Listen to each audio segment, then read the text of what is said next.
este video vamos a dar una breve explicación de una fuente regulable de voltaje. Como podemos ver, aquí tenemos dos salidas.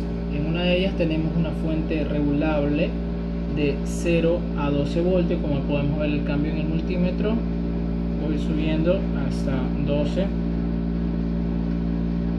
Bueno, en la segunda tenemos también una fuente regulable de 0 a 12 voltios, pero tenemos la opción de tener una salida de 15 voltios fija moviendo este switch o 5 voltios fijos, ¿verdad?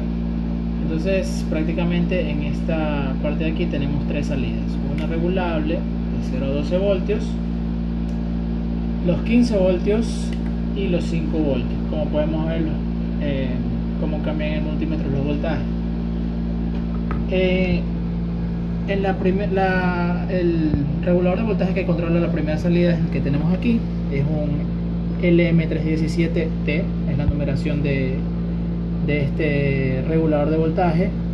Y la que controla la segunda salida es este regulador, que tiene la misma numeración, con la diferencia de que al tener un switch de 3 posiciones, lo que hacemos cuando cambiamos a 5 voltios es que el switch va a conectar estas dos resistencias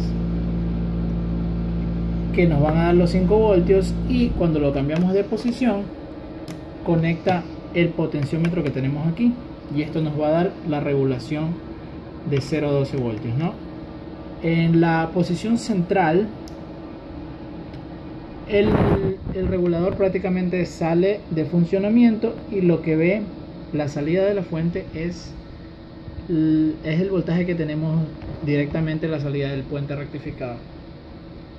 Aquí tenemos una resistencia de 1 kilo ohmio de 10 vatios, que es para protección, y un capacitor de 2200 microfaradios, que es para optimizar el rizo de la onda para tener una mejor señal de salida, ¿no?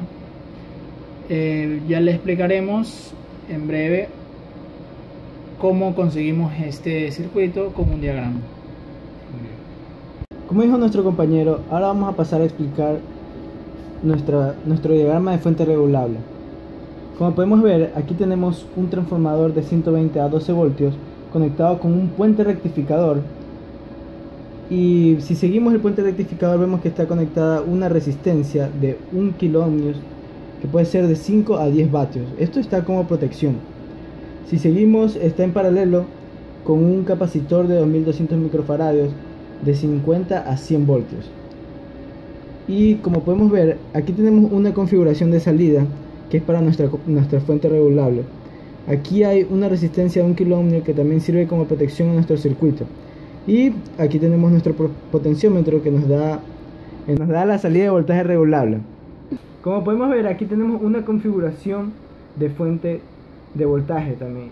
Y obviamente tenemos nuestra protección, pero esta fuente de voltaje tiene una particularidad, que es que tiene un switch de 3 posiciones.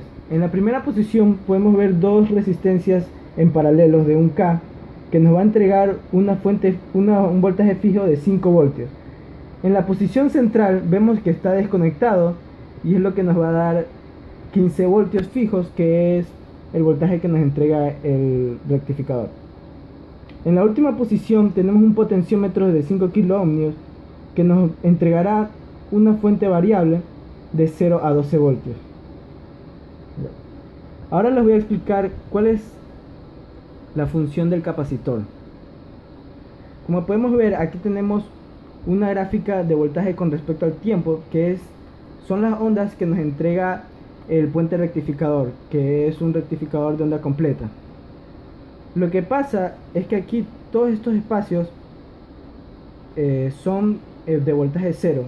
Entonces la onda llega hasta el pico y baja hasta 0. Entonces lo que hace el capacitor es llegar hasta aquí, cargarse y descargarse lentamente hasta que llegue aquí. La fuente carga otra vez al capacitor y se sigue descargando lentamente.